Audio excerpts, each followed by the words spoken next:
Alrighty, welcome everyone to our talk on exploring comparative approaches to the study of New Kingdom slavery, the what, the why, and first sketchings of the how, given by Helen Geoghegan.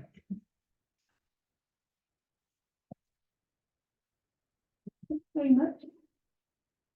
Right, this presentation considers the potential benefits that adopting new theoretical and methodological approaches to the study of slavery within New Kingdom Egypt could bring. Its study has stalled in recent years, partly due to an adherence to a theoretical paradigm that is not strictly relevant to an ancient Egyptian context, and partly due to a reliance on textual evidence only. Iconographic and archaeological material have traditionally been overlooked in works on slavery and ancient slavery practices, but new multidisciplinary approaches have and are being developed that allow for both their identification and discussion. It will be argued that these new approaches are suitable for adaptation to an Egyptian context, along with why it is so important that we do so. Approaches to the study of slavery, both modern and ancient, have changed substantially in the last 20 years. Fueled by a move away from seeing it as a static institutional concept, and more towards what Michael Zuska and Joseph Miller call a dynamic historical process. This recognises that slavery, or after Miller, slaving, is a human practice of behaviour, and as such will not only be constantly evolving, but also presenting itself in different ways, in different contexts. As a result, traditional frameworks, such as Moses Finger's political and legal paradigm, which expects a conformity of slaving behaviours, are being increasingly challenged and replaced with more contextual approaches that are providing many more avenues of research and sources of evidence. This is currently sorely needed within the study of Egyptian slavery, and the first section of this discussion begins with explaining the current approach being used and why we really need to find a new one. Traditionally, the global definition of slavery used in slavery scholarship, including Egyptology, has been that which was decided upon at the 1926 League of Nations Slavery Convention. This defines slavery as a status or condition of a person over whom any or all of the powers attaching to the right of ownership are exercised.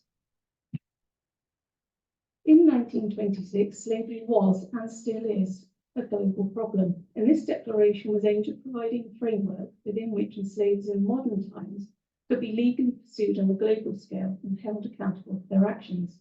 What it was not aimed at was providing a framework that ancient practices of slaving could be recognised and discussed within. As our understanding of slavery has progressed, its use within the literature of ancient slavery is now heavily criticised, and many are pushing for a more contextually inclusive interpretation to be agreed upon. Within Egyptology, the 1926 Declaration and the work of Moses Finley are used as a defining paradigm for how we approach the subject of dynastic slavery, despite the latter's lack of contextual relevance. Finley's 1982 work, Ancient Slavery and Modern Ideology, which made good use of the League of Nations Declaration, and particularly its legal overtones, was primarily written to advance his argument for the evolution of democracy within the classical world. Although evidence for slavery forms a substantial part of this work, it was discussed primarily as a state institution, rather than a human practice and behaviour. Finley presented slavery as a political necessity, as both Greek and Roman states needed recognisably unfree people against which to demonstrate the freedoms of others, hence their legalisation of slaving practices. Finley's approach not only demands us to prove that Egypt possessed a functioning legal system in the style of Rome, but also to assume that Egypt would have seen a political need to legislate on an institutional scale for the practice of slavery. There is also an assumption that slaves, because of legislation, will be referred to in legal and other textual sources by a particular term, as it was in Roman and Athenian sources, for example, the Greek doulos and the Roman slavos. And this is where we begin to come a little unstuck when we try and work with this particular paradigm. While Egypt can be seen to have a functioning legal system, it's not in the style of Rome, it is in the style of Egypt. Egypt was definitely not a democracy and was governed by pharaonic decrees rather than statutes. To use May's understanding of legal systems in his work on ancient legal thought, these decrees did form a recognisable rule of law, in that there were rules of behaviour and state systems in place to punish any rule breaking, but it does not strictly conform to Western practices. It is unique to its context. We also have no specific legal code governing the practice of slavery. We do, however, have some textual documentation that suggests some common contextual behaviours, which include the practice of ownership by one or more individuals over another individual or individuals. For example, the adoption papyrus seen here documents the purchase of a female slave to act as a surrogate for the childless couple, and in which you can see the circumscript is "we bought the female slave," next slide indicating ownership. And a document known as a report concerning the slave girl Sembet records a petition made on her behalf for emancipation from joint ownership by the town of Elephantine and an individual named as Sianku. We also have evidence from the village of Deir al-Medina, Papyrus Geneva D409 and Papyrus Turin 2021 Recto, where slaves are included in a list of goods to be divided up as part of a divorce settlement. The phrasing of these documents does suggest that we do have a designated term for slave within the textual record. By the time of the New Kingdom, two terms in particular became much more common in the textual record, these being hem and bar. Textual evidence from Deir al-Medina, for example, Ostracon Gardner 90 and the adoption papyrus appear to show them to be interchangeable terms, as both hem and bar are used to refer to the same individual within the same document. Their interpretation and scholarship, however, veers between servant, slave, and labourer, depending on who is doing the interpretation. There are also terms within the textual record that have been identified as indicating the controlled individual, such as Marit, meaning dependent, Kesaru, conscript, and Sekaru, and war prisoner, that must also be included in our discussion later. As a result of these difficulties in trying to identify with a legal paradigm, we are now lagging very far behind in the scholarship of slavery, and the subject has effectively stood within Egyptology. The seminal work on Egyptian slavery is still seen to be Bakir's Slavery in Pharaonic Egypt, which, first being published in 1952, makes it now 71 years old. Being written before Finley's work on ancient slavery and modern ideology, his conclusions were interesting in that, although he believed that slavery was most likely part and parcel of life in dynastic Egypt, the key issue was that more evidence was required before we could make any more meaningful assumptions as to its behaviours and agency. Lack of evidence, be it textual, iconographic, or archaeological, for slavery practices is an issue that plagues its study in any context. Egypt is not unique in this. Where we have differed as a study area is in the lack of motivation to find new evidence and to look at different ways to treat with the evidence we do have. Almost every work since has concentrated, like Bakir, solely on textual evidence. Even worse, since 1982 in the publishing of Finley's work, has mostly concentrated on the legal aspects of practice, resulting in some scholars such as Bernadette Mendian to question whether slavery was practiced at all in Egyptian society. The apparent lack of legal codification is seen as a major stumbling block, as exemplified by this quote from Antonio Lopriano in 2012. The virtual absence of legally codified slavery in a society so keen on written documentation cannot be accidental. This quote was taken from his introduction to the slavery and servitude entry within the UCLA Encyclopedia of Egyptology, which rounded up current thinking on the subject at this point, along with an overview of the main, still only textual evidence for slavery within the different time periods. Within the same paragraph, he also disqualified what he calls the semantics of the Egyptian terms for slavery and servitude from being legal terms, and, following the lead of Christopher A. Moreno Garcia, classes them instead as descriptive terms for different forms of socio-economic dependency. In other words, they are not legal terms for slaves, they are socio-economic terms for dependents. Indeed. Adherence to Finley's paradigm is rarely challenged in Egyptology, but it is clearly causing problems.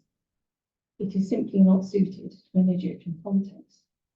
Firstly, Egypt was practicing slavery many hundreds of years before the Roman Republic and Empire were even conceived of, let alone our modern Western world. We are retrospectively trying to apply a modern understanding of the concept of law to a specific local context in a very different time and space, and then judging the context when it falls short of compliance by colonialists. Secondly, slavery is neither an institution nor a concept. It is a human practice and behaviour that is constantly evolving as it both adapts to local context and local context adapt to the practice, not just in space, but also over time. The practice and behaviour will look different in different contexts and will be managed differently by those actively participating in slavery. Thirdly, the legalisation of slavery is an outcome of this practice, not a prerequisite for it. It is a managerial attempt by the state, who are not necessarily the active enslavers, to freeze the behaviour of slavery in a limited time and force its compliance to the state, because there was perceived a need for it to. Legislation for all human practices and behaviours is not a given in the modern world, let alone the ancient world. Why do we assume that it is and was? To briefly summarise, there appears to be a misconception in Egyptology that only textual, and specifically legal evidence, can prove that slavery was practiced. This has led to shortened discussions of its practice and agency within Egyptian society, with the result that we don't really know that much more since Bakir first compiled a set of evidence in 1952. It could also be forgiven for thinking that we never will. But there is, however, a potential plot twist. Comparative approaches used in a variety of different spatial and temporal contexts have proved that A, you do not necessarily need textual evidence, including the written word of law, to prove that slavery was practiced within a specific society. B, that slaving practices can be evidenced from iconographic and or archaeological evidence instead. C, legal and or written evidence, therefore, is not a foregone requirement in the study of slavery, although it does happen. And D, most importantly, that slavery is a constantly evolving human practice that changes and adapts its behaviour, not just over time, but also between spaces. Their use within Egyptology will therefore seem quite promising, but before we discuss this, we first have to understand exactly what comparative approaches actually are. Put simply, they are research methods. They compare a specific subject in two or more different contexts in order to identify the similarities and differences between them. In a hard comparative approach, only two systems are rigorously contrasted for the purpose of exploring their similarities and differences in depth. Scoville and Summers call this a contrast of context, and the approach was used most effectively by Walter Shield in his work Rome and China, Comparative Perspectives on Ancient World Empires. It was a first in the study of state formation, and by rigorously contrasting the two polities, he was able to observe surprisingly similar processes in both the initial state formation of both societies and their eventual collapse, despite their geographical and cultural differences to one another. In the soft approach, the similarities and differences are explored between two or more systems of cultural experiences with the intention of stimulating new perspectives and research questions, and also new methodologies to access different textual, archaeological, and iconographic evidence. Neither the hard or soft approach are bound by geographical or temporal restraints, and the soft approach in particular is being increasingly used in the study of ancient slavery, both historically and archaeologically. The comparative approach has, however, been criticised within the slavery literature on the theoretical grounds that it potentially negates the individuality of slavery within different contexts. Hall and Mullins, for example, question how relevant applying similar methodologies to vastly different contexts and expressions of slavery is, and worry that it will result in a retrogressive step back to global rather than contextual studies of slavery. Two of the main comparative works on slavery, Patterson's Slavery and Social Death, and Mila Sue's The Anthropology of Slavery, with William Barn and Gold, have both been criticised for being too generalised, seen as a result of trying to study too many societies at once. In response, Lydia Marshall, in her Introduction to the Archaeology of Slavery, a comparative approach to captivity and coercion, points out that there are many comparative studies currently that actually highlight and promote the uniqueness of individual contexts while still allowing their behaviours to be discussed on a global stage. So why should we consider their use within the study of Egyptian slavery? Well, as we've already seen, we need to do something. To briefly recap, our seminal work on dynastic slavery is 71 years old. We are still only working with textual evidence. We have adopted no formal theoretical or methodological basis for exploring potential archaeological and iconographic evidence of slavery, and our current theoretical paradigm leads us to doubt that slavery was even practiced in dynastic Egypt. There is also the consideration that failure to understand slavery practices and behaviours within Egypt is also inhibiting our understanding of Egyptian society as a whole. Slaves were a part of the social and economic fabric of the ancient world and possessed an agency that would have impacted upon both individuals and the collective. The work of, amongst others, Catherine Cameron, has shown that socially the practice of slavery within the society can increase its social stratification in general, and also precipitate more substantial individual changes in social status for enslavers and their associates. Within kinship groups and smaller communities, this can cause substantial restructuring of both social and economic relationships, not just hierarchically, but heterarchically too. Social and economic boundaries can also start to move between communities and regions, particularly if enslavement has resulted from captive taking. As Cameron points out in her 2016 work, Captives: How Stolen People Change the World, and within which the terms captive and slave are used interchangeably. Captives were a significant mode of cultural transmission and a source of culture change. They brought with them knowledge of new technologies, design styles, food ways, religious practices, and more that transformed captive culture. Economically, the introduction of new technologies and design styles can both improve production techniques and create new and larger markets for goods. Arrival of slaves or captives within a community also introduces a new source of labour that can both expand and disrupt the previous working practices of communities. In 1971, pre-Finley's political paradigm, Isfahan Han published a work in which the economic impact of slavery practices upon ancient societies were reconsidered, including that of New Kingdom Egypt.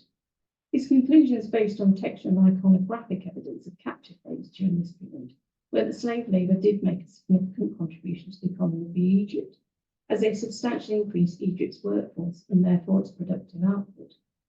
Despite his use of Egyptian textual and iconographic evidence for extensive captive taking, however, his work is still underutilised by Egyptologists, and few attempts until very recently have been made to explore the ramifications of this further. That this is frustrating to current research is acknowledged by Christian Langer, whose work on Egyptian deportation policies during the Late Bronze Age led him to make the following observation. The impact of slavery and other forms of forced labour on the Egyptian economy has been and is being greatly underestimated in the scholarship. One of the key issues he identified associated with this state of affairs was to do with accessing new evidence of slavery, the problem being that any coercion factor is effectively undetectable in material culture. Or in other words, you won't find archaeological evidence of slavery, a point of view shared by many historians and Egyptologists, hence the emphasis on textual evidence within the scholarship. As an archaeologist, I beg to differ, as do many other archaeologists involved in the study of Atlantic and Roman slavery, who have formulated both theoretical and methodological approaches that have allowed evidence of slavery practices and behaviours to be recognised in material record. We offer very useful academic precedents and will be discussed further in the next section, in which we will begin to work out how we can apply comparative approaches to the study of Egyptian slavery. So how can we use comparative approaches to further our understanding of it? To start this section of the discussion, a short reminder of what we are actually looking for from comparative approaches. We are looking for a new theoretical framework in which to contextually understand slavery, new ways to look at our textual evidence, and new theoretical and methodological models to access archaeological and iconographic evidence of slavery. No pressure then. Right. When it comes to new theoretical frameworks, so many choices, so little time to discuss them all. Apart from Finlay's, there are a few paradigms in circulation within slavery, the most well-known possibly being Orlando Patterson's social paradigm. in which slavery is understood as the social death of the slave. Dissatisfied with the legal definition of slavery in the conceptual approach of Finlay, he theorised a social framework that would allow slaves to be recognised as victims of a social process that preceded institutionalisation. Patterson's dichotomy was to measure slave against master in terms of corporeal domination, social dishonourment, and parasitical degradation, and to see these behaviours as evidence of the practice of ownership, rather than insist on a legal document to prove the right of ownership. How useful is this paradigm to us in an Egyptian context? Short answer is that it is useful, even though Patterson himself didn't think so.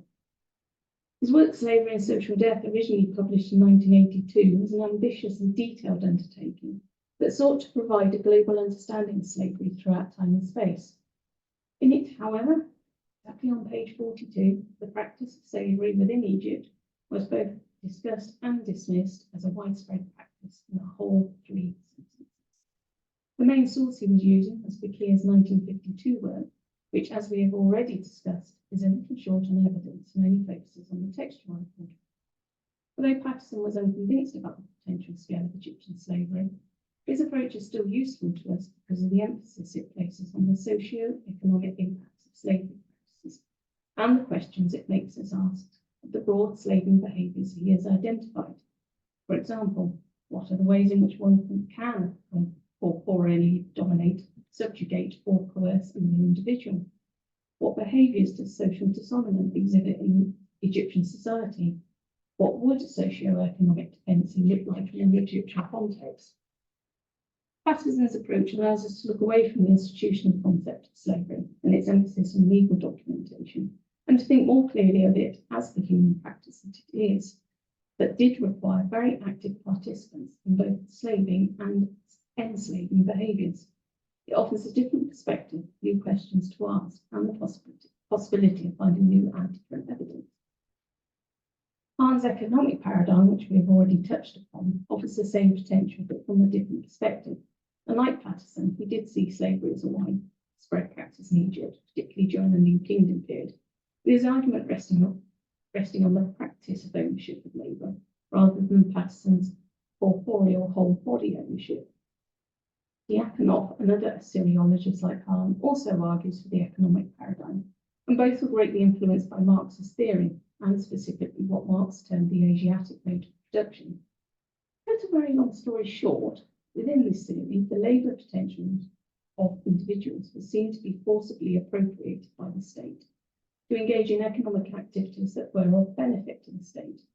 The slave, in Marxist terms, is therefore seen as one who neither owns the means of production nor benefits from participating in the production itself, resulting in economic deprivation and socio-economic dependency. Hahn's approach opens up a different way of looking at Egyptian working practices, such as the corvée system, and the implications of the long-standing state practice of retaining pharaonic ownership of tools. It also supports a growing acknowledgement in the scholarship that the terms captive and slave are found to be interchangeable in many contexts, which supports changing the way we look at deportations from the Levant into Egypt during the Late Bronze Age, as Christian Anna has asked us to do. It is, however, the work of Joseph Miller and Michael Zoyska that offer the most useful framework to use in an Egyptian context, as it is a slaving paradigm that encompasses slaving behaviours rather than specifically social, economic, and/or political outcomes. It was in 2012 that Miller published his work, The Problem of Slavery as History, a Global Approach, in which he advocated for slavery, a noun, to be replaced in the scholarship by slaving, an active verb, to better reflect it as the dynamic historical process it was and is, rather than as a passive and unchanging institutional concept. Instead of imposing the United Nations Declaration as a single definitive term with rigid legal connotations onto a very large variety of contexts and expecting them to conform, slaving is seen as an umbrella term that represents all the different strategies, processes, and outcomes of enslavement in any given society. It is contextually flexible, and as Zoyska explains, allows one to recognise a slave through their capture, used in the broadest sense of the word, use, and the commercialisation of their bodies as capital, rather than solely from a legal or written label. The term capture, for example, is used to represent an individual's route into enslavement, whether it be from destitution, debt slavery, or actual captive taking. They have been captured from their previous societal existence into an experience that involves a loss of personal autonomy, with personal control being ceded to the enslaver. Once captured, the individual is now in a state of subjugation, marking a new societal existence as a commodity that can be maintained through a number of different processes, such as physical force, constant surveillance, emotional manipulation, and/or a variety of socio-economic dependencies. These subjugative and coercive behaviours continue indefinitely are designed to be of capital benefit to the enslaver and can result in a variety of individual and collective outcomes, such as marriage, childbirth, rebellion, death, emancipation, and the collapse of political entities, to name but a few. There are many more, and it should be understood that all these instances are perceived as a strategy, process, and/or outcome. If one takes, for example, marriage, it can, in certain circumstances, be understood as a route into slavery, a process through which enslavement is maintained, and is also sometimes an outcome of enslavement for either or both the enslaver and the enslaved. Nobody's getting married soon, are they? Miller's theory has attracted a lot of praise and attention in scholarship, but how does it work in practice? Can it offer new ways of looking at textual evidence?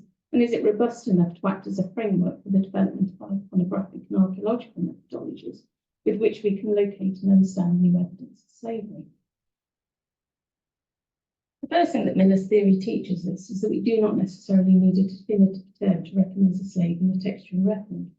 This is a good start because, as mentioned earlier, there are a number of terms used within the Egyptian textual record that can be identified as suggesting coerced and subjugated individuals. Rather than continue the ongoing argument as to which term, if any, really means a true slave, they can all be recognised and understood as expressions of different slaving behaviours.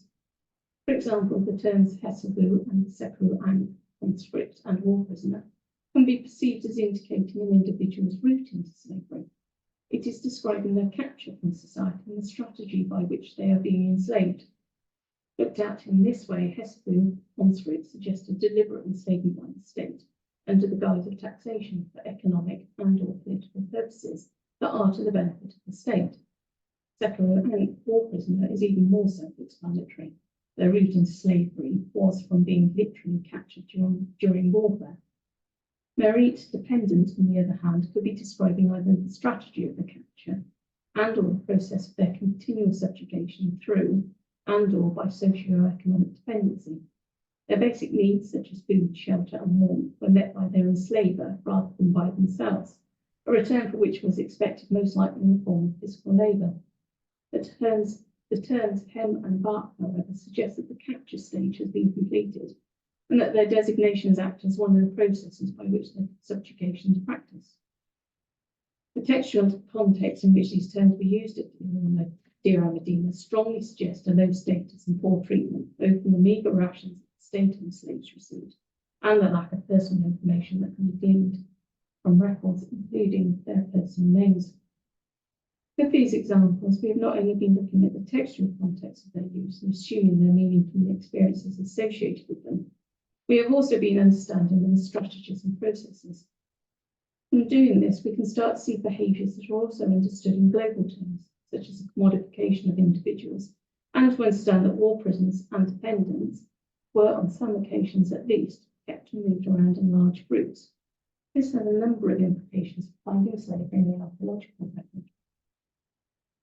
Classical scholars, although exempt from having to argue that slavery was practiced in the Greek and Roman worlds, are faced with the same paucity of evidence in the iconographic and archaeological records that the Egyptologists currently have.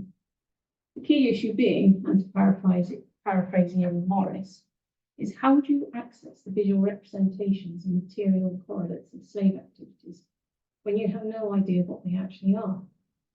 Their answer was to look at the approaches employed by scholars of American plantation slavery, such as those of Ferguson, whose methodologies focused on identifying the archaeological context of slavery rather than its material correlates. In other words, they identified where to look rather than what to look for. Quote Morris properly this time. When we can examine the artefacts against a textual record that tells us certain areas were demographically dominated by slaves, we can sidestep some of the problems of attribution. We cannot say that a specific hut belonged to a slave or that a particular pot was made by a European, but we can say that certain kinds of assemblage appear in regions or sites where we know that slaves dominated. We might even be able to say, as Ferguson does, that the character of these assemblages tell us something about the extent to which slaves constructed cultural worlds which stood apart from those of the master class. From this, two specific approaches to explore the materiality of present slavery have evolved. The first approach is that developed by Morris and Jane Webster, who concentrated on locating contexts where slave activity could be proven to have predominated, such as designated slave quarters on rural Romano-British villa sites, or industrial sites that were dominated by slave labour, such as the silver mines at Labriatihi. In searching for sites of known slave activity that were both isolated from other settlements and staffed by slaves of different ethnicity to the region in which their enslavement was practiced, both were hoping to find contexts in which they could conclusively identify material correlates of slavery. The work of Ferguson teaches us that not only is it easier to distinguish such contexts in isolated areas, particularly where slaves are the largest social group, material culture, even if initially indistinguishable from that of the owning or slaveholding class, can evidence different uses, manipulations, and or markings of objects when handled by different ethnicities. Webster's work in particular proved very fruitful. Not only did she successfully manage to identify an example of an ergastulan, a semi-subterranean structure used to house agricultural slaves, but also rare textual evidence written by slaves in the form of inscribed vessels and shards. Evidence of pin making was also found within the structures, suggesting other ways that slaves were employed during agricultural low seasons. Her approach worked in Roman archaeology because it focused on the similarities between plantation and Roman slavery practices, namely the use of slaves in rural agricultural estates, and from a different ethnic background to the enslavers, but crucially also accepted the differences between them. She took what worked and discarded what didn't. Would this approach work in dynastic Egypt? Potentially, yes. Both the Marit and Seperu Ankh mentioned previously are likely to have been kept and moved around in sizable groupings, if documentary evidence from the New Kingdom is to be believed. Searching for ethnic markers is also an approach that may prove useful, particularly given the documentary evidence we have of a large number of foreign captives being taken and used as slaves within Egypt. Papyrus Harris I, the King Ramses III, boasts of the tens of thousands of prisoners of war, together with their wives and children, these captured and brought back to Egypt, branded and enslaved, while temple scenes such as those found in the wall of Ramses II's great temple at Abu Simbel depict visually the subjugation of a captured people with their ethnicity clearly marked. Biographical texts such as those of General Ahmose and the official Minmos both speak of being given slaves by the king, with Minmos stating that he was honoured with 150 Marie. Although numbers may be prone to exaggeration, even half of that number is still a sizable group and would have been needed to have been housed somewhere. Royal precincts, private estates, and temple holdings may all potentially have had structures that acted as slave quarters during the New Kingdom at least. As foreign captives, evidence of their ethnicity through different use or manipulation of Egyptian material culture is also possibly evident within contexts that were used as designated slave quarters. That there were at least designated slave quarters for some female slaves owned by the king is suggested by an obscure reference at the beginning of Papyrus Harris I to the houses of female slaves, where breeding new slaves was apparently the main occupation. It references the Temple of Ptah at Memphis as being connected with this enterprise, raising the possibility that a re-examination of the surrounding structures in association with their contextual material may prove fruitful. But what happens if it is not possible to find any evidence of cultural manipulation of material culture? This was a question asked by Sandra Josh and Lauren Peterson in their work Material Life of Roman Slaves, Like both Webster and Morris, they were motivated by a desire to make slaves more visible in the archaeological record. Instead of searching specifically for material correlates of slavery, they concentrated on reconstructing the narratives of slaves' daily lives instead. In order to do so, they also looked at comparative approaches from America to inform their research, and found the work of both Michael Black and Stephanie Camp. Black's approach was based on spatial theory.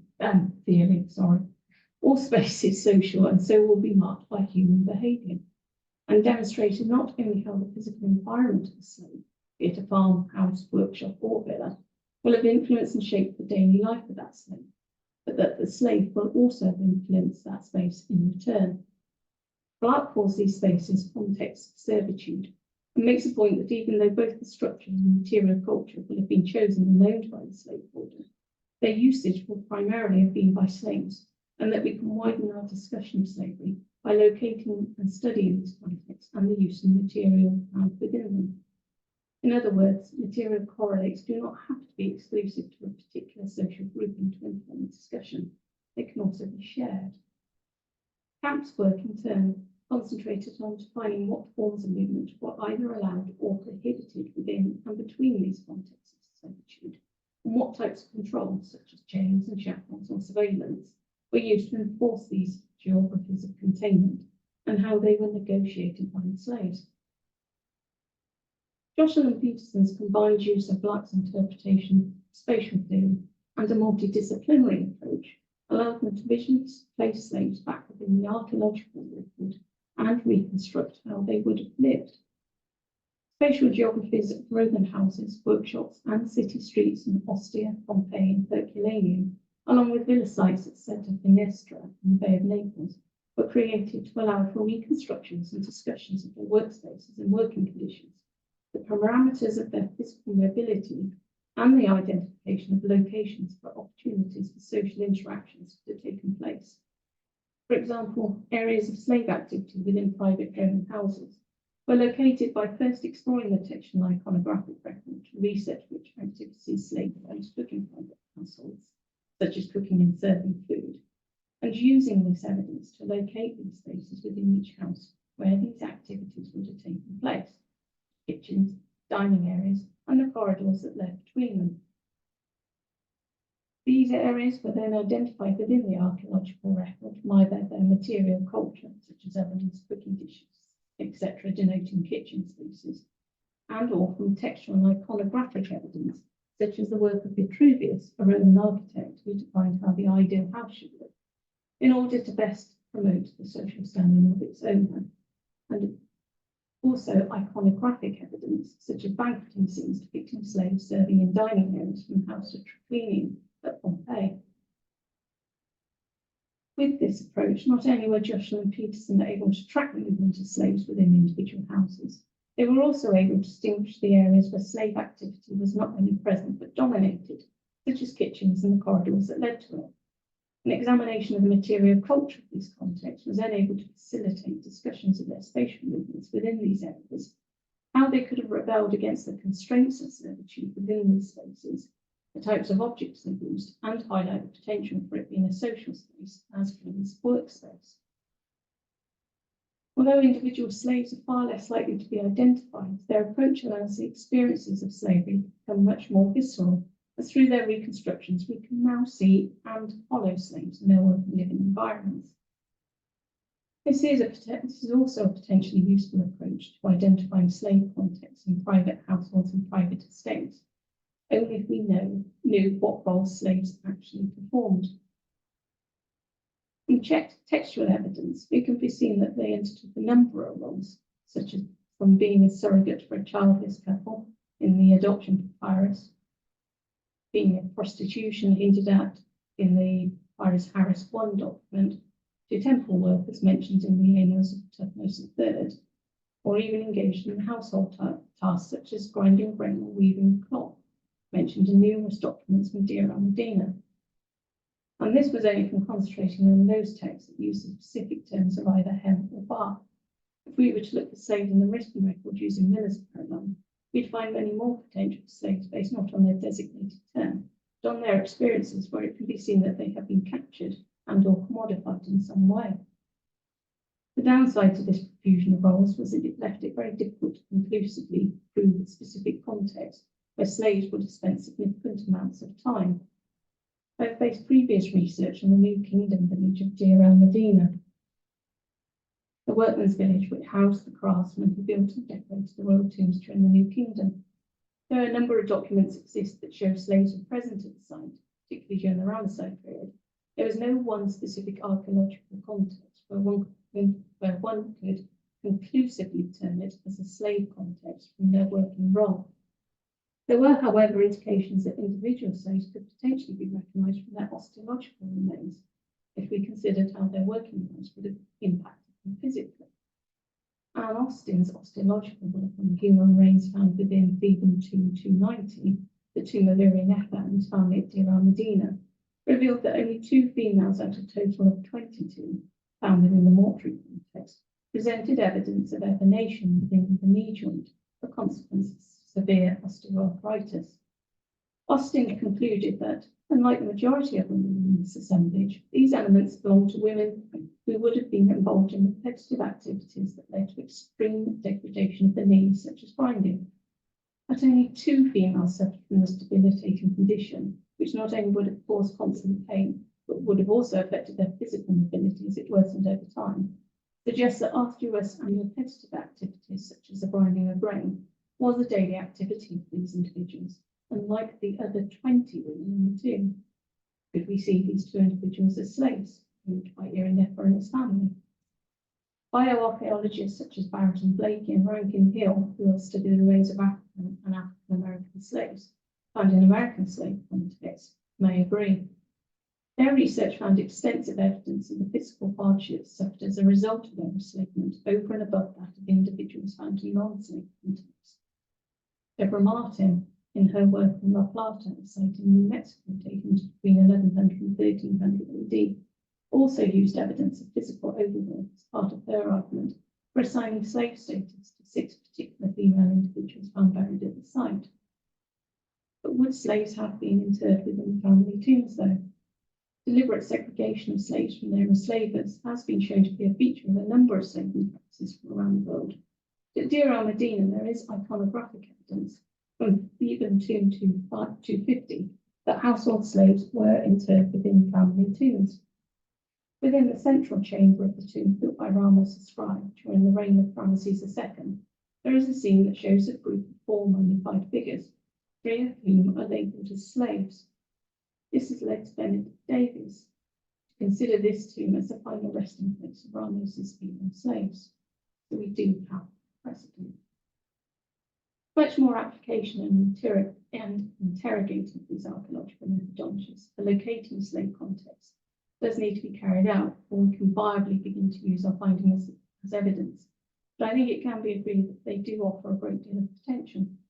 Perhaps the hardest part of this task, however, is to persuade Egyptologists into even considering the possibility that archaeological contexts of slave activity may exist. This has been a very brief sketching of the what, why, and the how of exploring Egyptian or New Kingdom slavery through comparative approaches. And my research is still very much in the theoretical phase. When we discuss the what at the beginning, we are able to see how difficult it is to define slavery in such a way that it serves as both a global and contextual framework, and how what was the dominant paradigm, that of Moses Finley, has caused a number of challenges both within Egyptology and other cultural contexts. What these challenges were looked at and discussed, with an overriding conclusion being that the political paradigm was not fit for purpose and that we needed a new approach if we were to advance our understanding of slaving practices and behaviours in an Egyptian setting. It was also identified that we lacked a theoretical framework and methodology for exploring slavery in the archaeological and iconographic record. Why this was important was discussed, and the point was made that without understanding the agency of both slaving and slaves, our social, economic, and political understandings of dynastic Egypt as a whole will remain incomplete and also possibly inaccurate. Comparative approaches were then introduced as a potential way forward and were defined as research methods that were designed to explore the similarities and differences between contexts in order to understand them better and open up new ways of thinking about them. It was understood that they can offer both new theoretical frameworks as well as methodologies that potentially allow us to explore the archaeological iconographic record for evidence of slaving practices and behaviours. From this, the slaving paradigm of Joseph Miller was put forward as a potential theoretical framework within which to discuss evidence of slaving from Egypt. It was seen to offer a new way of recognising slaves in the textual record by recognising slaving practices and behaviours rather than insisting on a specific term. This technique can also be used within archaeological and iconographic methodology, as global studies have shown similar behaviours of surveillance, containment and segregation in the practice of slavery that can leave traces in the archaeological record. Two comparative approaches used by classical scholars we have discussed as examples of what can be achieved if we adopt new ways of looking for evidence. And they were briefly considered with a relevance to an Egyptian context. It is concluded that the comparative approaches used by Morris, Webster, Joshua and Peterson show potential where it can be identified that slaves were present as a predominant social grouping. That such groupings of slaves were known in the Egyptian context was identified in the textual record, and that privately owned estates and temples would possibly have housed slaves in large numbers, and that future research would benefit from concentrating on these contexts. Further research is needed, however, to identify what types of structures slaves were likely to be housed in, what kind of surveillance and containment measures are the most plausible, and the different behavioural treatments they were most likely to receive. The role of war prisoners in the Egyptian colony also needs to be investigated, particularly following the work of Christian Langer and the significant number of deportations from the Levant into Egypt. How big an influx of people was it? Where were they housed? And what type of work were they required for? The role of osteological evidence was also highlighted, as signs of malnutrition and physical hardship have often found to be associated with the remains of known slaves. There are, however, drawbacks to this evidence, in that there needs to be a clear differentiation of skeletal trauma between associated remains in order to more clearly discern potential slave from potential slaver, enslaver, and potential slave from poorer members of Egyptian society. In short, there is still a huge amount of research and theorising to do if we are ever truly to understand the practice and behaviours of Egyptian slaving. But the potential is there, and it would then benefit the whole of Egyptology if it were undertaken.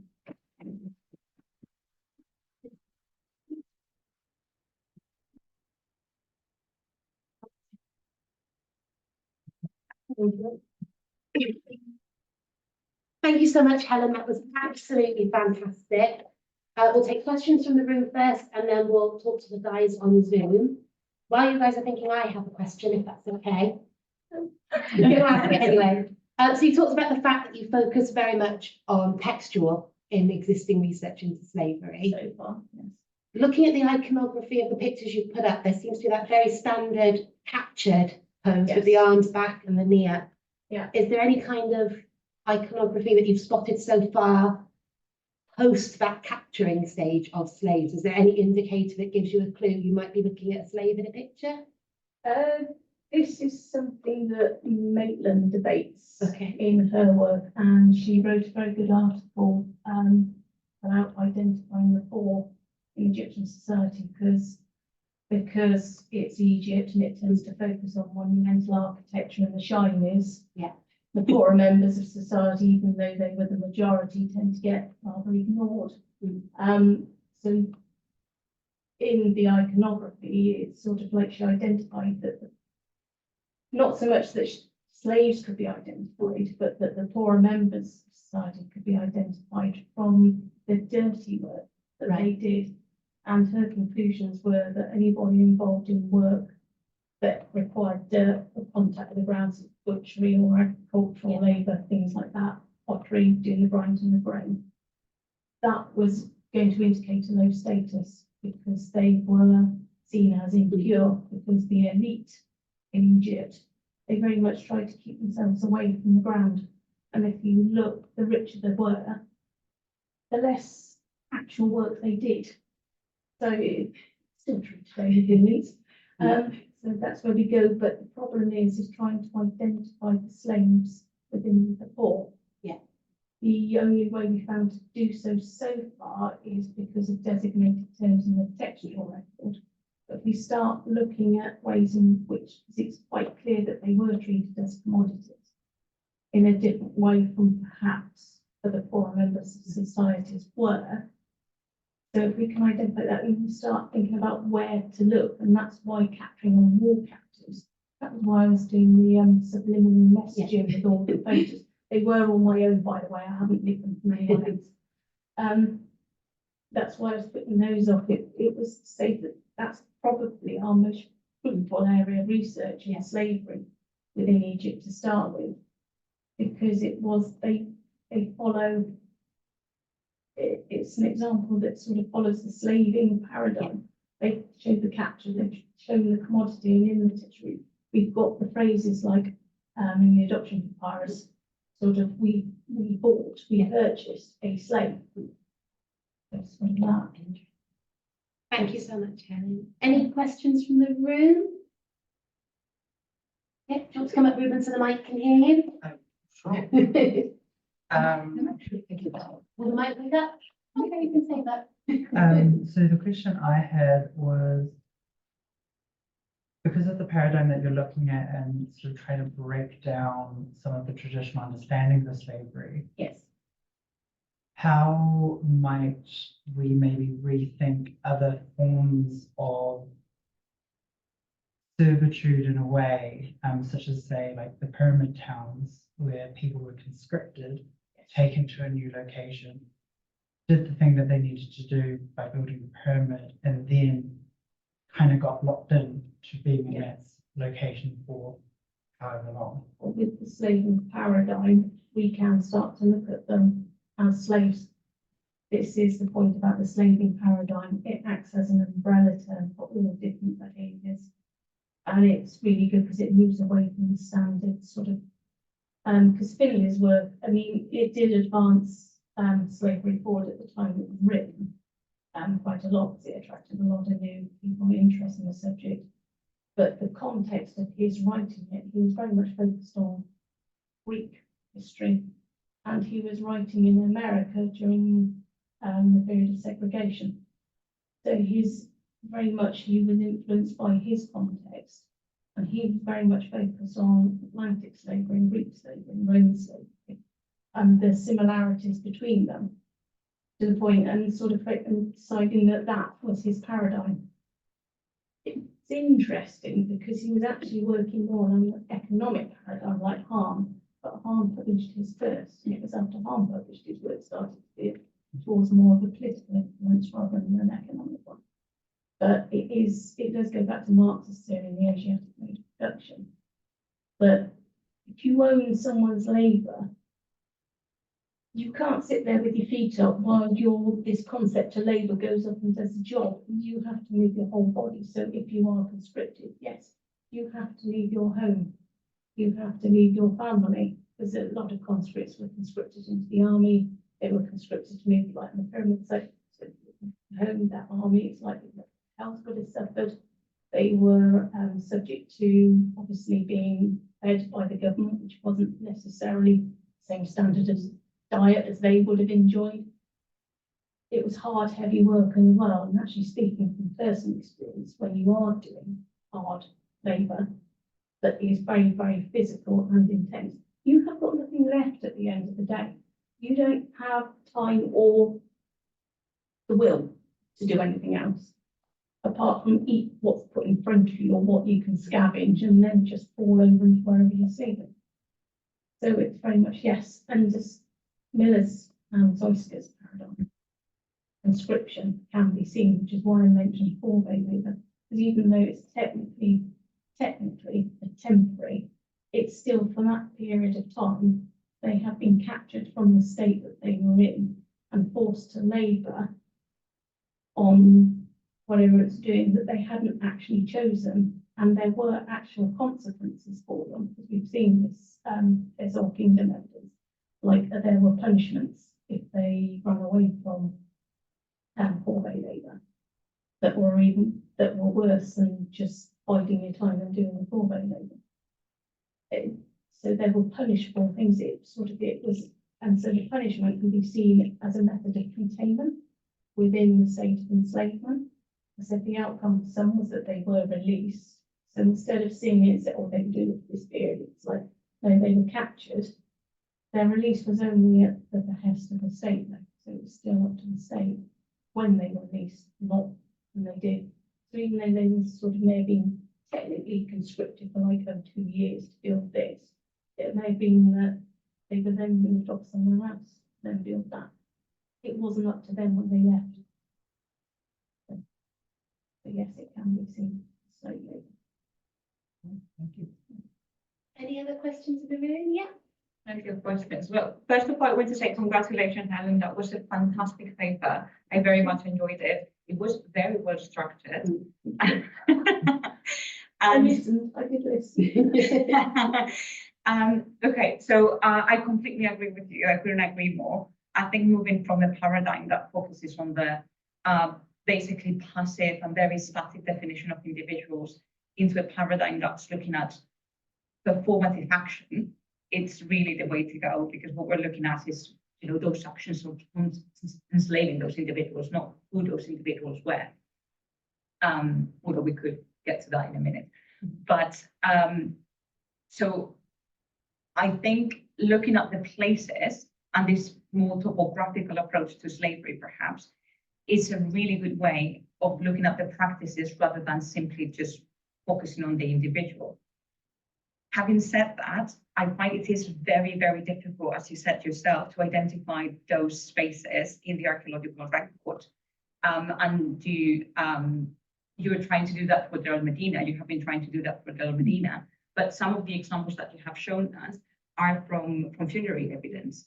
So I was wondering how do you see the parallels between the lived experience of those enslaved individuals and how they are presented in that funerary record in the way you have shown, like, for example, in the tomb of Irinetha, in reference to the potentially the slaves that were associated to him and his family.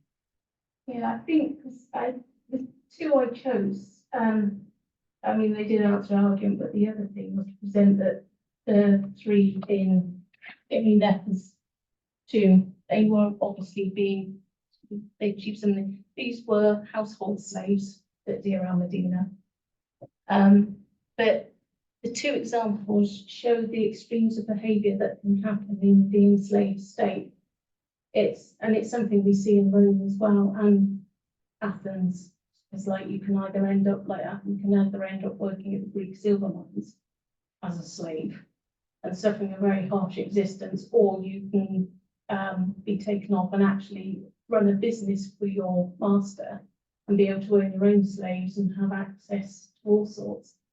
And it's a very different lived experience as slave. And I think this experience of slavery and the fact that they were incorporated into the family, it's something that seems to be unique to Egypt, but it's something that slaves and like dependents as well, they are very much seen as part of the kinship group, but they were still very much seen as slaves. It's sort of like the slaves had to be kept in house, as it were, when it was domestic slaves. And Rome, I should say Rome, like Egypt, in Rome you have the Bernite, the houseborn slaves, but you also have like the houseborn slaves in Egypt, the adoption providers put up. The female slave that was bought, she was bought specifically to act as a surrogate mother to a childless couple, and she had 3 children. This document says she had 3 children, and why it's known as the adoption is that the woman who enslaved them, so the wife of the couple, she was actually emancipating the 3 children from slavedom, marrying the eldest daughter to her younger brother, to keep the inheritance within her family. And there are other instances we have, so there are other evidence of that happening. It's just the experience means there were so many roles that slaves did in Egypt, performed in Egypt for their enslavers, as it were. And it's just the lived experience of being so body different from each one of them. Because I said we don't know what their life was like. We know that in death they were accorded perhaps a higher status than they would have enjoyed in life. But as was the two that were buried in the tomb that were shown the emanation in the knee joints that were still kept. That was probably not about their status, though. It was about the status of Irenefer and how his status would have been enhanced by having these people represented in the tomb with him as well. So, Yeah. so Oh, right, all of that, yeah. Yeah, well, that was it's something that's been identified amongst a number of contexts, is that the possessing slaves enhanced the status of the enslaver, and it was sort of it has been seen as a social mobility on the part of the enslaver. And it's one of the outcomes of enslavement. So they can also be seen as that as being included into the family kinship group. That can be seen as an outcome of slavery, as it's an enhancement of status for the enslaver. Sorry, that was a very long one to get around to. I'm just keeping an eye on the time because I know you have to shoot away, Helen. Yeah. Canon, do we have any in the chat? We have one question. Yeah. Do you want me to just read it out? Is that okay? Yes, Yeah. please. So this is from Tony. It says, I note that you translate ini as bought in the adoption papyrus, although the typical meaning of the verb ini is bring. Commodities are ini, brought, and jit, given in most of the economical texts. So do you think using bought and sold as translations of these verbs is really giving us a real idea of what is happening in these transactions? It's an interesting point, right? I am not a language expert, not by any means, and I was actually following the translations of Alan Gardner in saying that. I said slight thought. It's not my speciality. My speciality is archaeology. But this is one of the things which I would like the language experts to do, is to look at these documents of slavery and forget about the legal aspect and concentrate on the language used, because any document that mentions slave, whatever sentence they are in, that's the language of slavery. And that what isn't discussed in the literature. It's only the legal aspects of it. It's not, which is a good question. It's one that needs to be answered, is what verb forms in the literature are specifically associated with slaves. And like if they're associated with what we know are known terms for slaves, when we then find them as identified slaves from other associations with those verb forms and language. Any other questions in the chat? Last chance, The no. comment is that the fact that the verb to bring is being used is also interesting if you bear in mind that many of the pieces of evidence that you're using will be related to deportations. Tony did respond, so thank you, Helen. Did not mean to spring that on you. Just thought you may have some other ideas. No, but it was a good question to ask, because it is a point that needs to be made. It's like, can we please look at these texts from a slaving paradigm point of view rather than a legalistic approach? Because so often it's like I look at these, because I said there's 4 particular ones written about the adoption fires, and it's very much a legal aspect to their interpretation rather than the fact that this is the language of slavery. Look at the verb forms. We almost need philologists to compile a sort of like a typology of verbs associated with slavery that are used within Egyptian textual records. And so on also a typology of different processes and things that apply specifically to Egyptologies, locate them and then start with this. We can see this activity, we can see this behaviour, we can see that this happens, and they use this method, like to either contain slaves or survey them as they do. Because I said talking about surveillance, sorry, going slightly off topic, in the tomb robbery papyrus from Medinet Habu, there is, amongst his vast sections, there is actually a reference to an overseer of agricultural slaves that doesn't appear anywhere else that I can find, but it is actually there, and it's just interesting because I suspect a lot of the captives were used to work on the agricultural estates or temples. It says sort of each new temple that was built, each new mortuary temple that was built would have required exterminations of food and the food of the temples, and would have needed people to work the agricultural land. Where are they going to find this labour force? Because they were doing monumental architecture. And as you, they also had to feed their own people. They also needed conscriptions for the army. It's just they needed a huge labour force to actually uphold the state. And I suspect that a lot of the warfare was on the grounds of slave rates, supplement, which is actually a practice that can be seen in Mesopotamia as well. I'm very conscious you have to get going, Helen. So I just like to say thank you very much for attending, everybody. Thank you so much, Helen, for an amazing talk. Lots of food for thought in that one. Okay. I don't have the list of upcoming events to hand. Apologies for that, but do check out our Eventbrite page. If you just search Eventbrite Birmingham Egyptology, that will come up. We have another lecture coming up in April. We also have our symposium and PGR panel coming in May, so it would be great to see you guys there. And if you could all join me in thanking Helen one last time, please. Thank you so much, everyone. See you soon.